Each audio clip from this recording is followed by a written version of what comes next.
চাপৰাকাটাত football মহাৰণৰ সামৰণি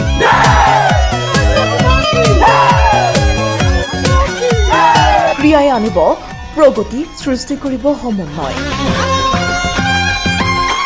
ক্ৰিয়াৰ জৰিয়তে যুৱ প্ৰজন্মক লৈ সপোন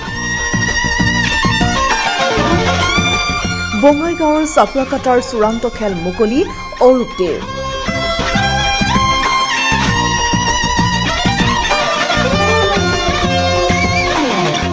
চাপৰাকাটাত অনুষ্ঠিত হ'ব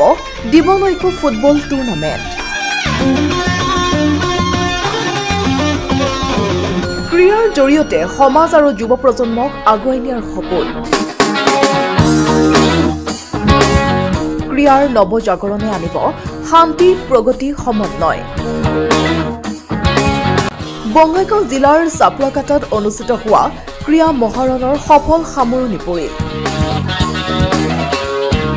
ফুটবল প্ৰতিযোগিতাৰ চূড়ান্ত খেলখনৰ উদ্বোধন কৰে জনপ্ৰিয় ইএম অৰূপ কুমাৰ দে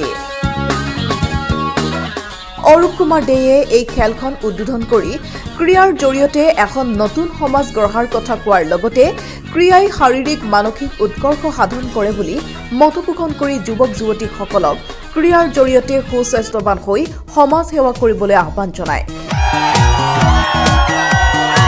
উল্লেখ্য যে অৰূপ কুমাৰ দেয়ে সমগ্ৰ বিটিআৰতেই ক্ৰিয়াৰ এক জাগৰণ আনিবলৈ অহোপুৰুষাৰ্থ কৰি আহিছে বঙাইগাঁৱৰ চাপৰাকাটাত অনুষ্ঠিত ফুটবলৰ এই মহাৰণৰ সফল সমাপ্তিত সন্তোষ প্ৰকাশ কৰি অহা বছৰ চাপৰাকাটাত দিবানৈক্য ফুটবল প্ৰতিযোগিতা অনুষ্ঠিত কৰিব বুলি যুৱকসকলক কথা দিয়ে আৰু অহা টুৰ্ণামেণ্ট হ'ব মই বিচাৰিম এই টুৰ্ণামেণ্ট নৈক্য টুৰ্ণামেণ্ট হ'ব নাইট টুৰ্ণামেণ্ট হ'ব ইতিমধ্যে ইএম অৰূপ কুমাৰ দেয়ে বিশেষ উদ্যোগ গ্ৰহণ কৰি যুৱ শক্তিক একত্ৰিত কৰি ক্ৰিয়াৰ জৰিয়তে সমাজ গঠনৰ বাবে বিভিন্ন প্ৰচেষ্টা গঠন কৰি আহিছে বঙাইগাঁৱৰ চাপৰাকাটাত আঞ্চলিক ক্ৰীড়া সন্থাই আয়োজন কৰা ফুটবল প্ৰতিযোগিতাৰ চূড়ান্ত খেলৰ বঁটা বিতৰণ কৰি অহা বছৰ দিবানৈক্য ফুটবল প্ৰতিযোগিতা হ'ব বুলি ঘোষণা কৰিলে অৰূপ কুমাৰ দেয়ে